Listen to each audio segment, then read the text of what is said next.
তোর এত সাহস! তুই একটা সাধারণ কিশোরী হয়ে আমাকে আটকানোর স্বপ্ন দেখছিস?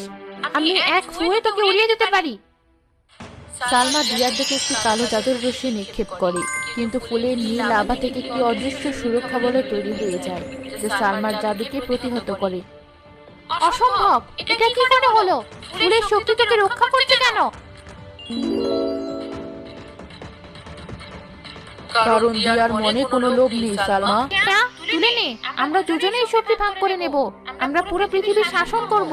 ভাব, তোর গ্রামের ওই লোকগুলো, ওই সারা, সবাই তো পায়ের নিচে থাকবে। আমার একার শক্তি দিয়ে কি হবে? যদি আমার বছরের সাধনা এভাবে নষ্ট হতে দেব না।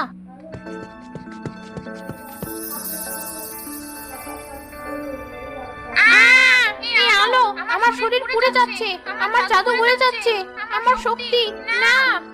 ফুলের শক্তিতে সালমার শরীর ধীরে ধীরে কালো পাথরে পরিণত